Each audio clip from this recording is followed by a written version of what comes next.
Bien, l'avenir d'un pays appartient à sa jeunesse. Les acteurs de l'éducation que nous sommes ont la responsabilité d'instruire, d'éduquer chaque élève pour lui permettre de trouver sa place dans la société de demain. Fournir des informations précises et fiables par le biais de cette navigation intellectuelle et audiovisuelle pour permettre aux uns et aux autres de faire de bons choix d'orientation scolaire et même de les modifier par la suite. Tel est le but que Pierre-Éric Afanassi Logué, la voix qui vous parle actuellement, s'est assigné. Accompagner les élèves dans leur apprentissage et la construction de leur parcours pour une meilleure insertion sociale et professionnelle. Pour la majeure partie, il s'agit des élèves de 3e qui veulent accéder en classe de seconde. Deux choix se présentent.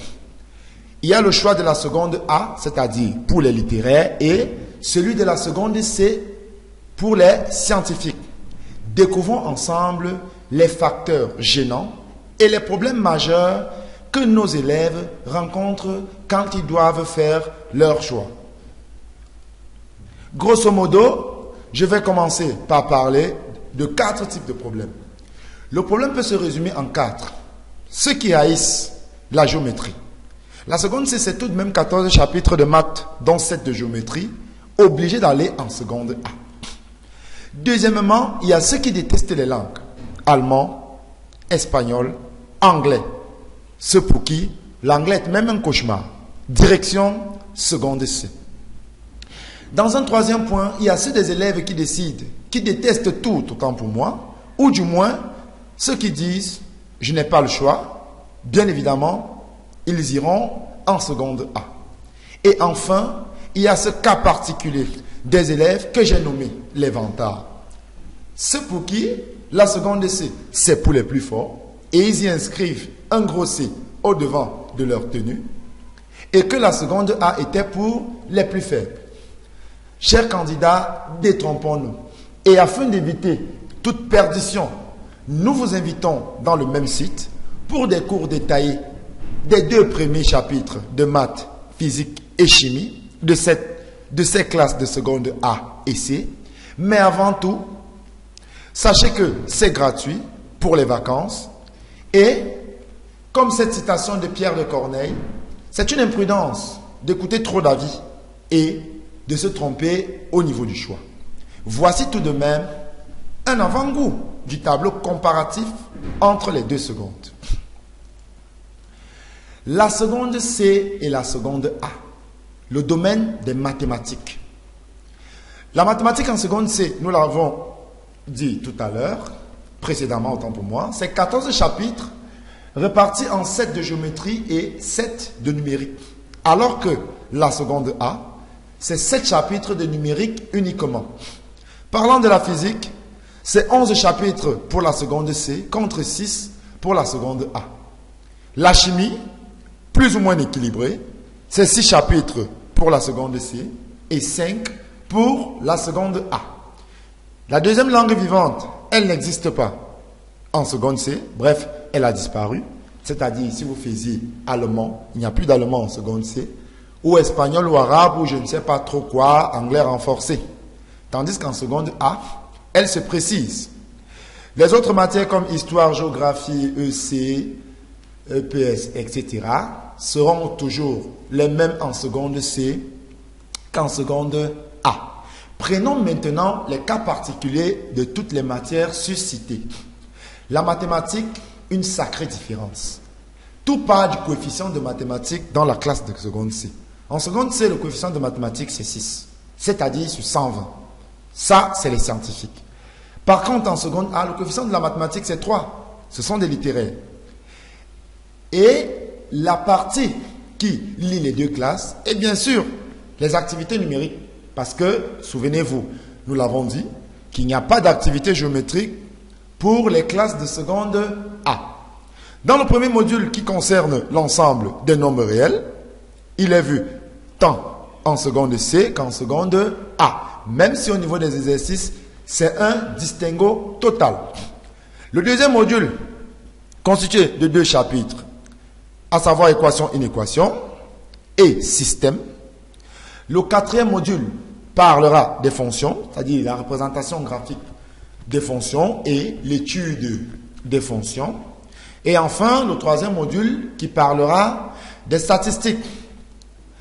Prenons par exemple, pour le chapitre introductif, nous vous proposons 2 exercices propres à chaque série. En seconde C, concernant le chapitre sur les nombres réels, on vous donne par exemple ici le nombre d'or, qui est appelé phi, et il est égal à 1 plus racine de 5 sur 2. Et on vous demande de démontrer, de vérifier les égalités suivantes. Que phi carré serait égal à phi plus 1, que ce phi serait égal à son inverse augmenté de 1, et de même que phi cube est égal à 2 phi plus 1. Tandis qu'en seconde A, on vous propose des exercices comme dire auquel des ensembles n, z, r et d appartiendraient les nombres suivants. Moins 2, 0, 5, 3 sixièmes, 2 racines de 2, pi, 1 tiers, 10 exposant 4, 10 exposant moins 2. Alors, si nous prenons un extrait de corrigé de l'exercice de seconde C, qui concernait le nombre d'or, on nous a demandé dans la première égalité de vérifier que phi carré est égal à phi plus 1. Comment est-ce que l'élève de seconde C peut procéder pour aboutir immédiatement à son résultat? Ici, c'est la notion de coup d'œil. Au lieu de calculer phi carré et de donner son résultat, de calculer phi plus 1, de donner son résultat et de comparer les deux résultats pour démontrer l'égalité, comme le ferait un littéraire, le scientifique, quant à lui, ira dans un développement très simple et soudé de phi carré qui vous donne, comme vous voyez sur l'écran, 1 au carré plus 2 fois 1 fois racine de 5 plus racine de 5 au carré, le tout divisé par 4, rappelant bien sûr certaines notions du calcul des puissances vues dans les classes antérieures. Cela va vous donner 1 plus 5 plus 2 racines de 5 sur 4. Nous voulons démontrer que phi carré égale à phi plus 1. Ça veut dire que dans le résultat 1 plus 5 plus 2 racines de 5 sur 4, qui n'est rien d'autre que le développement de phi carré, il faut aboutir à phi plus 1. Puisque phi était déjà égal à 1 plus racine de 5 sur 2, il faut apprendre à faire ce qu'on appelle, je vais nommer entre guillemets, vous allez m'excuser, la notion de coupé décalé, c'est-à-dire savoir que 5 peut encore s'écrire 1 plus 4, bien sûr 1 plus 4 ici, parce que je cherche à obtenir un résultat fiable à ce qu'on m'a demandé. Dans certains exercices, on pourrait l'écrire comme 2 plus 3 et j'en passe. Alors, lorsque nous avons brisé 5 en 1 plus 4, nous retrouvons 2 plus 4 plus 2 racine de 5. Toujours dans le même système, rappelez-vous que alpha plus bêta sur gamma n'est rien d'autre que alpha sur gamma plus bêta sur gamma. C'est-à-dire que 2 plus 2 racine de 5 plus 4 sera encore égal à 2 plus 2 racine de 5 sur 4 plus 4 sur 4. Alors, en simplifiant 2 plus 2 racine de 5 sur 4, on retrouve bien 1 plus racine de 5 sur 2 plus 1, c'est-à-dire phi plus 1. Et comme ça, en quelques lignes, l'élève de seconde C a retrouvé le résultat, c'est-à-dire la démonstration qui lui a été proposée. Alors, le petit canard va nous demander s'il n'y a pas d'autre méthode. Nous avons rappelé que même les littéraires pouvaient s'en sortir dans ce type d'exercice en développant simplement phi carré et en comparant son résultat au résultat de phi plus 1. C'est une méthode de démonstration. Nous continuons notre correction, ou alors un début de correction, toujours avec le nombre d'or. Cette fois-ci, nous voulons démontrer la deuxième égalité, c'est-à-dire que phi égale à 1 sur phi plus 1. L'élève de seconde C, ici, n'aura même pas besoin de toucher les nombres, le nombre phi lui-même, c'est-à-dire 1 plus racine de 5 sur 2, mais seulement d'exploiter le résultat de la démonstration précédente. il va remarquer que phi carré est égal à phi plus 1. D'accord. S'il multiplie par l'inverse de phi, qui n'est rien d'autre qu'une autre division par phi, il va constater qu'on aura phi carré sur phi du côté du membre gauche, de gauche, et du membre de droite, il aura phi plus 1 sur phi. Alors phi carré sur phi nous donne phi, alors que phi plus 1 sur phi, dans la notion de couplet décalé que je vous ai appris tout à l'heure, va nous donner phi sur phi plus 1 sur phi. Étant entendu que phi sur phi égale à 1 et que 1 sur phi demeure, on retrouve immédiatement phi égale à 1 plus 1 sur phi. Alors, on va demander, mais prof, la seconde C, c'est pour les filles ou les garçons. Mais voyons, pour tout le monde, il suffit d'avoir certaines compétences en maths. Attention, que faites-vous des autres? Physique et chimie. Toujours en seconde C, nous allons vous présenter comme ça le programme de géométrie pour ceux des élèves qui aimeraient bien savoir ce qu'ils auront à faire en géométrie, ceux qui vont choisir la seconde C. Bien évidemment, vous aurez dans un premier chapitre les angles inscrits et polygones réguliers. Dans le chapitre suivant, vous aurez les vecteurs et points du plan. Le troisième chapitre, lui, parlera des angles orientés et trigonométrie. Toujours dans les activités géométriques parlant de la seconde C, vous avez le produit scalaire comme quatrième chapitre, les droites et cercles dans le plan comme cinquième chapitre, les homothéties et les rotations comme sixième chapitre, et enfin la notion de géométrie dans l'espace. Nous avons fini comme ça avec la différenciation qu'il y a entre la seconde A et la seconde C concernant le domaine mathématique. Nous vous donnerons un bref aperçu concernant les sciences physiques. Vous voyez là, les sciences physiques, la fausse compétition. La seconde C comporte 11 chapitres, dont le coefficient en physique est 3, tandis qu'en seconde A, nous n'avons que 6 chapitres, mais le coefficient est 2. C'est pour ça que je parle ici de fausse compétition. Comprenez que en seconde C, il s'agit de la manipulation mathématique de certaines formules de géométrie et les exercices sont assez complexes. Durée de l'épreuve, 2 heures. Tandis qu'en seconde A, c'est l'application directe des formules données en cours et les exercices seront aussi moins complexes. Durée de l'épreuve, 1h30. Chimie, bon copain, mauvais voisin. La seconde C comporte 6 chapitres de chimie, coefficient 2, alors que la seconde A comporte 5 chapitres de chimie, coefficient 1 dans la matière. En seconde C, c'est la manipulation des équations de bilan et des formules données. Les exercices sont de type raisonnement. La durée de l'épreuve, c'est 2 heures. En seconde A, même chose. Manipulation des équations, bilan et des formules données en cours. Les exercices seront plus ou moins simplifiés. Durée de l'épreuve, 1 heure. Alors, après la seconde, quelle série choisir?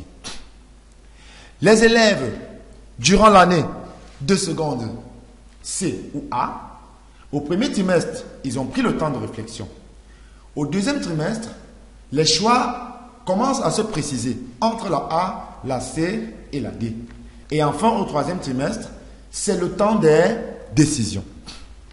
Bien sûr, l'élève, pour quitter la classe de seconde pour la classe de première, devrait déjà s'attarder au niveau de ses notes, des résultats scolaires, de ses goûts et surtout de ses centres d'intérêt. Par exemple, l'élève de seconde C qui ne veut plus avoir affaire avec ses mathématiques de géométrie, par exemple, pourrait se diriger en A. C'est très facile. Avec nos cours en ligne, vous pouvez rattraper votre niveau, c'est-à-dire l'année perdue en seconde C, et revoir tous vos cours d'anglais, d'allemand et d'espagnol. La majeure partie des élèves de seconde C, si vous comparez les aires des différents rectangles qui sont devant vous, vous comprendrez que le deuxième rectangle qui est peint en vert, c'est-à-dire celui de la première D, la majeure partie des élèves convergent vers la première D, c'est-à-dire les élèves de seconde C. Il y a peu d'élèves qui iront en première C. Pas grave. Le pire des cas, c'est l'élève sortant de seconde A. Un élève, celui-là même, qui veut contourner la difficulté, il a eu son entrée en première. Il sort de la seconde A. Le premier choix, bien sûr, qui n'est même pas souvent un choix, c'est d'aller directement en première A. Pas de problème pour celui-là. Il y a des élèves de seconde A qui aimeraient bien aller en première D et même en première C. Pourquoi pas? Tout est possible. Pendant les vacances de cette même période, l'élève quittant la seconde A peut suivre en ligne avec nous les cours essentiels de seconde C que les enseignants se permettront de condenser pour qu'il essaye de rattraper le niveau, et le niveau ne se rattrape pas dans toutes les matières. Il pourra rattraper le niveau en mathématiques, en physique et en chimie. Pour le reste, rien n'est changé. Il en est de même pour le choix de la première C. Avouons-le, c'est un choix difficile, mais c'est un choix qui n'est pas impossible. Très chers candidats, retenez que les batailles de la vie ne sont pas gagnées par les plus forts, ni par les plus rapides, mais par ceux qui n'abandonnent jamais. Regardez ici une sorte de pédigré, une sorte d'organigramme d'un élève qui a eu son entrée en première, sortant de la classe de seconde A. Il pourra faire seconde A, première A, par exemple, c'est-à-dire pour celui qui a choisi aller en première A. De la première A, il pourra même aller en terminale D. Pourquoi pas en terminale TI et logiquement en terminale A. Je vais vous raconter une petite histoire, chers candidats. Quand j'étais enseignant dans un collège de la place, j'ai rencontré une élève qui, il est vrai, a fait une année de seconde C, mais c'était une année assez sommaire, parce qu'en réalité, elle avait eu son entrée en première A, elle sortait de seconde A. Elle a voulu faire la classe de première D, mais elle a senti que les mêmes difficultés qu'elle devrait avoir en seconde C, elle devrait également les avoir en première D ou première C. Elle prolonge. Elle va en première A. Et durant cette année, elle ambitionne faire médecine. Parce que son père a les moyens d'inscrire cette dernière dans une faculté de médecine.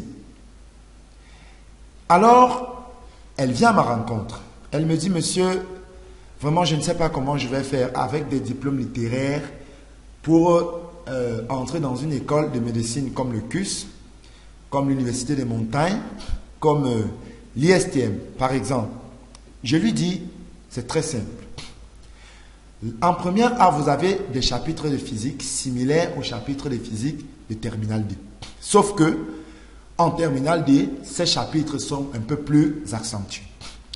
En première A encore, vous avez une science naturelle, les SVT, qui sont semblables à ceux de la terminale D, avec quelques ajouts en plus et une perfection des SVT dans la même classe.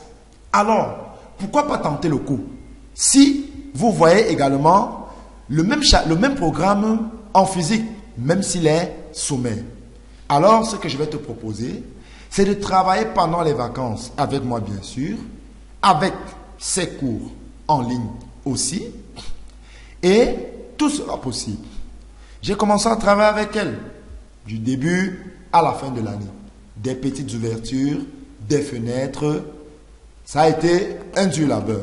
Au final, les résultats du baccalauréat sortent et finalement, elle réussit. On continue. Elle réussit. Rien n'est facile, chers amis, mais tout est possible. Au revoir et à bientôt. Pierre-Éric Afana Selougué vous dit à la prochaine.